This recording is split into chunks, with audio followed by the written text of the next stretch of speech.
Welcome to VLGA Connect. Something a little different on this episode. We're going to talk about the art of coaching in a working from home environment with an executive coach who has come up with a unique idea to assist people around the world through a platform called Coach Aid 20. Thank you for joining us. So how did you identify coaching of people in this working from home environment as a space that people need assistance right now? Well, in part because I feel, and the way I'm seeing COVID-19 world is that we're living in a collective mood of anxiety in a global world of uncertainty. And that's manifesting itself really at a very personal level. So from a coaching perspective, we are here to listen and to ask questions, not to fix the challenges that are there for leaders and advisors and other people to do. So that's the role that we as coaches are playing in this world at the moment. When we were talking before we started recording, you gave an interesting comparison of how extroverts and introverts might be dealing with this a little bit differently, which I think is really interesting.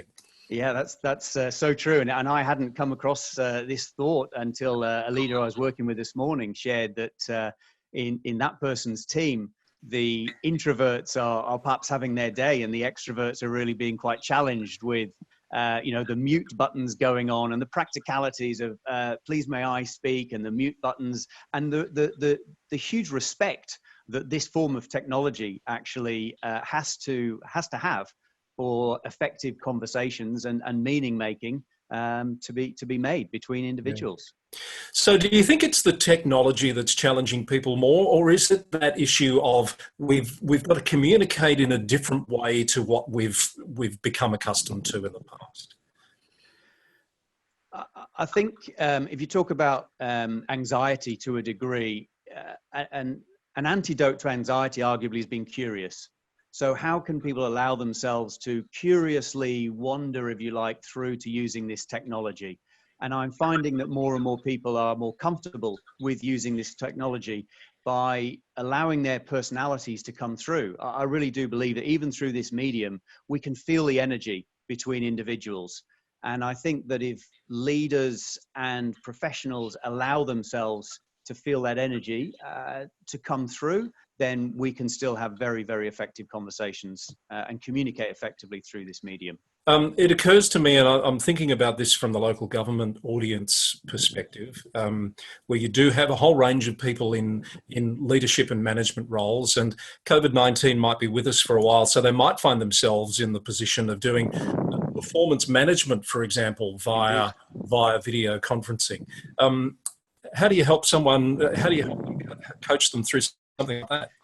Well, in my coaching practice, I work with executives and in the domain of language in this context by asking them to have really purposeful conversations. And one of my questions that I ask people to ask themselves is hashtag for the sake of what? So I would answer your question by a leader asking themselves, why am I having this conversation? What is its purpose? And preparing and knowing what it is that they want to have that conversation about. Now, quite frankly, over Zoom or over face-to-face, that is still perfectly able to be done in both domains, as long as the leader understands for the sake of what the purpose they're having that conversation and does not mix their messages. I want to come to Coach Aid 20 in just a moment because it's a really interesting concept. I just want to run a quote by you. I'm doing this without notice, Conor. I hope you don't mind. No worries. I just came across it today on this topic, and someone said, if people are unhappy and disengaged, it's easier to hide in the office. Performance and cultural issues are more exposed with remote working. Does that ring true to you? I'll tell you the word that comes to mind straight away with that is trust. And I think if we play this forward, one of the key elements of this new way of working is a greater degree of trust. And that's an outcome from somebody's ability to deliver on a promise. So is it easier for somebody to hide in an office environment and not deliver on a promise than it is working from home? I would say that's highly possible.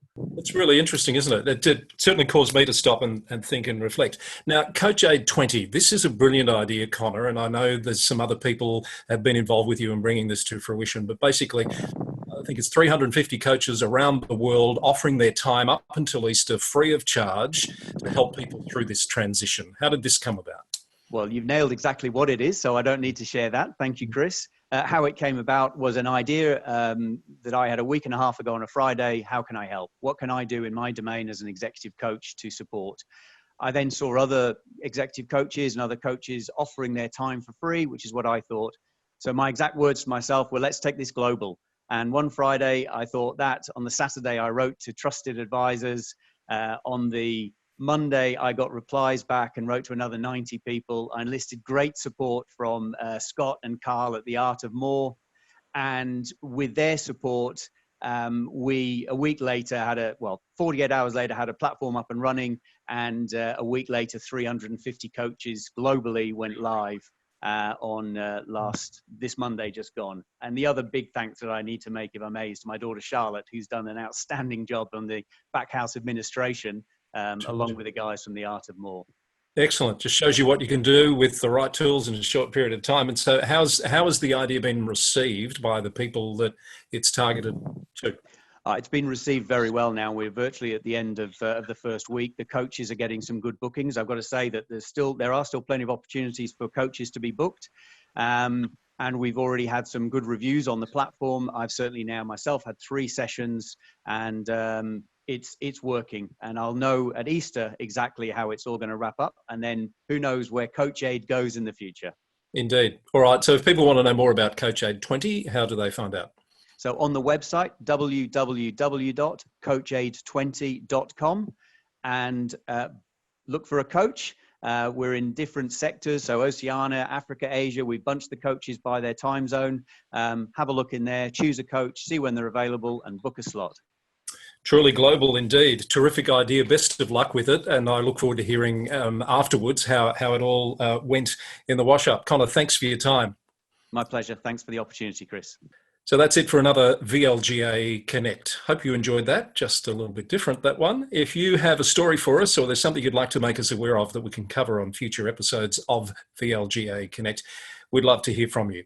Drop an email to vlga@vlga.org.au. And I look forward to seeing you in a new batch of episodes of VLGA Connect very soon.